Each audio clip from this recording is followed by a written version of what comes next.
सत श्री अकाल जी। अज आप गल करन जा रहे हैं बहुत ही इंपॉर्टेंट जिहड़ा मेजर कंसर्न है PCOD बारे। साडी dispensary model town homeopathic dispensary विच बहुत मरीज अपने बहुत बच्चियां नूं छोटियां छोटियां नूं लैके अपने पेरेंट्स माँ बाप आते हैं और वो कहते हैं कि भी डॉक्टर साहब इनू पीरियड्स नहीं आ रहे, 2-3 असी साल तो देख रहे हैं, 2-3 महीने बाद पीरियड्स आ रहे हैं या 4 महीने बाद पीरियड्स आ रहे हैं और ये फेस पे बड़ी हेयर ग्रोथ हो गई है और बहुत ज़्यादा हार्ड हेयर ग्रोथ हुई है, फेस ते है, चिन ते है और बैक ते सारे किते इहदी हेयर ग्रोथ बहुत ज़्यादा इनक्रीज़ हो गई है। इनू की हो सकता है, की प्रॉब्लम हो सकती है? तो फिर मैं उन्होंने नाल दी नाल कहनी हाँ कि तुसी इहदा अल्ट्रासाउंड करवाओ। तो अल्ट्रासाउंड च देखा जाता है, जो अल्ट्रासाउंड करवा के वो आते हैं तो वो बच्चियाँ जो माहवारी जिन्होंने आ रही होंगी है तकरीबन 12 साल तो या शुरू होंगी है, 10-11-12 साल तो शुरू होंगी है और उन्होंने बच्चियां विच जो आप अल्ट्रासाउंड करवाते हैं ये सारिया बीमारियां ये सारे सिम्पटम्स नूं देख के तो देखते हैं कि उन्होंने PCOD अल्ट्रासाउंड विच PCOD आता है तो माँ बाप बहुत ज़्यादा घबरा जाते हैं कि PCOD है, की हो गया जी, साडी बच्ची नूं की हो गया, इनू ठीक करो, ये की बीमारी है। तो फिर मैं उन्होंने समझाती हाँ कि भी तुसी घबराने की कोई ज़रूरत नहीं है। यह अजकल हर तीसरे या चौथी महिला नूं या बच्चे नूं है जो माहवारी जिन्होंने आती है, जिमें 9 साल तो शुरू होकर 50 साल तक माहवारी चलती है, उस किसी नूं भी यह प्रॉब्लम हो सकती है। और बच्चियां च छोटी बच्चियां च अजकल बहुत ज़्यादा कॉमन हुई है क्योंकि बच्चे बैठे रहते हैं, बच्चों का लाइफ स्टाइल यह हो गया है, उन्होंने बैठ के ही सारे काम करने हैं और बैठे पानी लिया दो मम्मा, चाह लिया दो मम्मा, कोई उठ के उन्होंने कोई काम नहीं करना। और सेडेंटरी हैबिट्स हो जाती ने जो बच्चा बैठा रहता है या उन्होंने बॉडी च कोई एक्टिविटी नहीं है, एक्सरसाइज नहीं है, उहदे नाल ये सारियां प्रॉब्लम्स आंदियां ने। तो इस दे नाल की हुंदा उहदा वेट गेन भी बहुत इनक्रीज़ हो जाता है, उहदा वेट वधना शुरू हो जाता है बच्ची का और उहदे हेयर डिस्ट्रीब्यूशन होगी और उहदे एक्ने होणगे फेस ते, एक्ने और हेयर लॉस, जिहड़ा उहदा बाल है बहुत झड़ने शुरू हो जाते हैं, बाल बहुत छोटे थिन होने शुरू हो जाते हैं, उन्होंने टेक्सचर खराब हो जाता है और सारे फेस ते मुहासियां दी उन्हां नूं प्रॉब्लम आती है। तो इस विच आपां करना की है? हुण सवाल ये आंदा है कि आपां इस विच करना की है? आपां सब तो पहलां तां आपां उहदा लाइफ स्टाइल चेंज करना है। बच्ची का लाइफ स्टाइल और महिला का लाइफ स्टाइल उन्होंने कहना है कि भी तुसी अपनी रूटीन विच एक्सरसाइज, गुड एक्सरसाइज थोड़ी होनी चाहिए है। 20-25 मिनट 30 मिनट रोज़ तुरना है, चाहे योगा करना है, चाहे स्विमिंग करनी है, किसी भी तरह की फिजिकल एक्टिविटी उन्होंने करो। जिंदी जल्दी तो जल्दी आप इस बीमारी को पकड़ के उहदे लाइफ स्टाइल को चेंज करके आप इस बीमारी तो उन्होंने निजात पवा सकते हैं। तो और फिर उस दे नाल आपां उहनूं कहांगे ग्रीन वैजीटेबल्स, हैल्दी डाइट खाण, जिहड़ा बहुत ज़्यादा शुगर, हाई रिफाइंड शुगर या जिमें फास्ट फूड हुंदा है, जंक फूड हुंदा है, उहनूं बिल्कुल इंटेक उहदा बंद किया जाए। जिमें हुण वेट दा मैं ये जरूर कहांगी कि जिमें एक नॉर्मल बंदा जे अद्धा घंटा तुरदा है तो उहदा 10 दिन च अद्धा किलो या किलो 1.5 किलो वेट घट जाता है, पर इनू 10 दिन ते तुरन नाल कुछ ग्राम्स वेट घटेगा। PCOD वाले नूं उन्हां दा वेट लॉस होना बहुत बहुत लाइक उन्होंने मुश्किल आती है वेट लॉस करन विच, उन्होंने टाइम लगता है। तो क्योंकि उन्होंने मैटाबॉलिक डिसऑर्डर है, उन्होंने हार्मोन्स डिस्टर्ब होए हुए है, वो नॉर्मल लैवल च नहीं है, इस करके उन्होंने उन्नी ही वेट लॉस करन विच मेहनत ज़्यादा लगती है। तो इस करके थोड़े कंसिस्टेंसी नाल अपनी रेगूलर एक्सरसाइज और रेगूलर डाइट का ख्याल रखना है। मेन ये लाइफ स्टाइल ही है जो आप चेंज करके बॉडी नू रिवर्स कर सकते हैं, चेंजेस अपने हार्मोन्स नू बैलेंस च लैके आ सकते हैं। माँ बाप अजकल दे क्यों परेशान ने इस बीमारी नू लैके?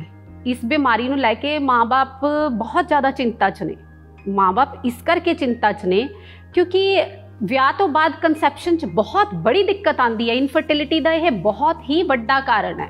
मेरे को बहुत ही हज़ारां पेशेंट मैं देखे है इनफर्टिलिटी के जिहड़े PCOD करके जूझ रहे हैं। इनफर्टिलिटी नाल PCOD ने लैके एक मिथ भी है कि जे एक बार बच्चा हो गया, जे मैनू PCOD है लेकिन ठीक है हार्मोनल डिस्टर्ब्स कईयां दे घट हुंदे, उन्हां दे विच एग बनदा भी है, एग रप्चर भी हो जाता है और बच्चा हो भी जाता है एक, तो बेबी प्रॉपर हैल्दी बेबी हो भी जाता है। बट लोगों को लगता है कि हुण मैनू दोबारा बच्चा लैण च कोई प्रॉब्लम नहीं आएगी, बट इस तरह नहीं है।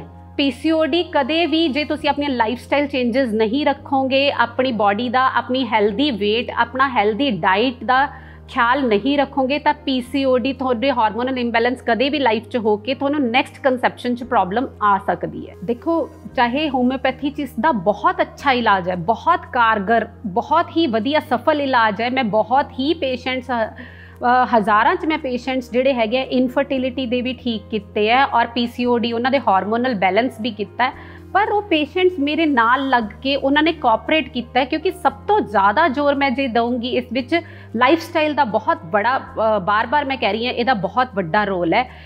Weight gain, healthy weight gain होना चाहिए, हैल्दी वेट लॉस कराना है और हैल्दी ही डाइट होनी चाहिए, ग्रीन वैजीटेबल्स, एक्सरसाइज, ये सारिਆਂ ते जोर तुहाडा नाल दी नाल होना चाहिए अलॉन्ग विद होम्योपैथिक मैडिसन। और होम्योपैथी मैडिसन विच असीं किस तरह इनू इलाज करते हैं, असीं इस दी जड़ पकड़ते हैं। असीं इस बीमारी की जड़, अगर वो हैरीडिटरी है तो हैरीडिटरी असीं उहदी हिस्टरी लैके, फैमिली हिस्टरी लैके और उहदे मैंटल मानसिक स्थिति लैके और फीमेल्स दी महिला दी कोई भी उहदी फिजिकल स्थिति लैके, उहदे फिजिकल सिम्पटम्स, चाहे कि उन्होंने नाल ब्लड प्रेशर, शुगर, थायराइड, होर भी बीमारियां नाल हो सकदियां ने, क्योंकि ये नाल एक कॉम्प्लीकेशन हुंदी है PCOD की बीमारी नाल। ये सारियां नाल बीमारियां च आ सकदियां ने। वो सारियां बीमारियां दा असीं केस लैके पूरा, असी जे मेरे को 10 महिला PCOD दी आई हैं तो 10 दी दवाई अलग अलग होएगी। उन्हां दे सारी केस लैके, उन्हां दे फिजिकल, मैंटल मेकअप सारा, उन्हां दा पानी दी प्यास, उन्हां नूं गर्मी सर्दी की ज़्यादा लगता है, की घट लगता है, वो किस तरह का इंडिविजुअल है, उन्होंने एक इंडिविजुअल दवाई दी जाए, क्योंकि होम्योपैथी एक हॉलिस्टिक अप्रोच से काम करती है। यह इंडिविजुअल बेसिस ते काम करती है। 10 PCOD दी फीमेल्स की दवाई 10 की अलग दवाई होएगी। और एलोपैथी विच आपां ये कहिए कि एलोपैथी विच हार्मोनल ट्रीटमेंट है इसका, तुसी हार्मोन्स लाओगे तुहाडी मैंसिस नॉर्मल आ जाएंगे, रूटीन च आ जाएंगे, जिन्नी देर हार्मोन लई जाओगे वो रूटीन च रहणगे, क्योंकि वो बाहरों हार्मोन्स तुसी लै रहे हो। बट जो तुसी हार्मोन छड्डोगे 4 महीने बाद, 6 महीने बाद, वो हौली हौली बीमारी फिर उत्थे ही हार्मोन्स इंबैलेंस, क्योंकि वो तो आप बाहरों लै रहे सी हार्मोन्स, इस करके वो ठीक सी, और जो फिर वो आप छड्डते हैं तो वो फिर बीमारी आ जाती है। बट आप होम्योपैथी च अगर देखिए तो आप जड़ तो इलाज करके जो हार्मोनल बैलेंस ही आप अंदरों रूट कॉज ट्रीट करता तो वो बीमारी तो पेशेंट बहुत जल्दी तो नहीं मैं कहूँगी, टाइम लगता है और निजात पा लेंदा है। सब तो जरूरी है इस बीमारी को जल्दी तो जल्दी फड़ना तो जल्दी तो जल्दी ट्रीट करना। लाइफस्टाइल मॉडिफिकेशंस होम्योपैथी नाल ट्रीट करना, अपने डॉक्टर नाल रला मिला के उहदी सलाह नाल चलो, क्योंकि अगर आप ये बीमारी को जल्दी ठीक नहीं करते तो ये बहुत ही कॉम्प्लीकेशंस है, बहुत मैं कहूँगी भयानक रिजल्ट्स ने। लाइक इनफर्टिलिटी बहुत बड़ा कारण है इस चीज़ का। अगर तुहानू पॉलीसिस्टिक ओवेरियन सिंड्रोम हो गया तो तुहाडी एग ही नहीं बनेगा, एग नहीं बनेगा तो यू कैनॉट कंसीव, तुसी कंसीव ही नहीं कर सकते। तो वो फिर हर एक महिला का एक सुपना होता है कि भी माँ बनना उहदे लई बहुत जरूरी होता है, और उन्होंने फिर डिप्रैशन का शिकार होएगी वो। और जो पॉलीसिस्टिक वाली महिलावां ने उन्होंने बहुत जल्दी शुगर, डायबिटीज़ और थायराइड और ब्लड प्रेशर और लिपिड्स लेवल, कोलेस्ट्रॉल बहुत जल्दी बढ़ता है। ये सारे फिर एक तो बाद एक बीमारी, एक तो बाद एक बीमारी आप करते ही जावांगे तो आपां किते कोई रिजल्ट नहीं मिलेगा। तो बैटर है कि आप जल्दी तो जल्दी इस बीमारी नू ठीक करने की कोशिश करिए, अपने डॉक्टर की सलाह नाल रल मिल के चलिए। साडे इत्थे पटियाले विच 15 होम्योपैथिक डिस्पेंसरीज ने, 15 डॉक्टर्स है सरकारी, और बहुत ही वधिया तरीके नाल वो अपना काम कर रहे हैं। साडे जिला होम्योपैथिक अफसर डॉक्टर जिंदिया, राजीव जिंदिया जी है, उन्हों की रहनुमाई हेठ ही चल रही डिस्पेंसरीज। टाइम टू टाइम वधिया सेध दिंदे ने साडे DHO साहबान कि असी किमें काम करना है, और असी उन्हों की रहनुमाई हेठ सारे ही बहुत मेहनती, सदका बहुत अच्छे डॉक्टर्स। कुछ बहुत सारिया महिलावां नूं पीरियड्स जिन्होंने आते हैं 19 तो 50 साल के, उन्होंने कईयां दे बहुत ज़्यादा तेज़ दर्द, पेट च इन्ना दर्द हुंदा है कि उन्होंने 4-4 इंजैक्शन, 3-3 इंजैक्शन लगवाने पैंदे है, उन्होंने बहुत सारिया टैबलेट्स लैनियां पैंदियां। तो वो लिए आप मैं देखा तो मैं कहा होम्योपैथी भी बहुत कारगर है। बट सब तो पहला आप जे घर दी रेमेडीज़ देखिए तो सब तो पहला आप गर्म पानी का सेक दईए ਵਾਟਰ ਬੋਟਲ, ਜਿਹੜੀ ਰਬੜ ਦੀ ਵਾਟਰ ਬੋਟਲ ਹੁੰਦੀ ਹੈ, ਉਹਦੇ ਨਾਲ ਗਰਮ ਪਾਣੀ ਦਾ ਸੇਕ ਦੇ ਕੇ ਉਹਦੇ ਨਾਲ ਜਿਹੜੇ ਕਲੌਟਸ ਹੈ ਉਹ ਨਿਕਲਦੇ ਹੈ, ਰਿਲੈਕਸੇਸ਼ਨ ਹੁੰਦੀ ਹੈ ਯੂਟਰਸ ਨੂੰ, ਬੱਚੇਦਾਨੀ ਰਿਲੈਕਸ ਹੋ ਜਾਂਦੀ ਹੈ ਤੇ ਉਹ ਕਲੌਟਸ ਹੀ ਫਸੇ ਹੁੰਦੇ ਆ, ਉਹਦੇ ਕਰਕੇ ਹੀ ਉਹ ਦਰਦ ਹੁੰਦਾ ਪੇਟ ਵਿੱਚ। ਤੇ ਜਦੋਂ ਆਪਾਂ ਗਰਮ ਪਾਣੀ ਦਾ ਸੇਕ ਦਿੰਦੇ ਆ, ਉਹ ਬੱਚੇਦਾਨੀ ਰਿਲੈਕਸ ਹੋ ਜਾਂਦੀ ਹੈ ਤੇ ਕਲੌਟਸ ਆਰਾਮ ਨਾਲ ਨਿਕਲ ਜਾਂਦੇ ਆ ਤੇ ਮਹਿਲਾਵਾਂ ਨੂੰ ਕਾਫੀ ਜ਼ਿਆਦਾ ਆਰਾਮ ਮਿਲਦਾ ਇਸ ਚੀਜ਼ 'ਚ।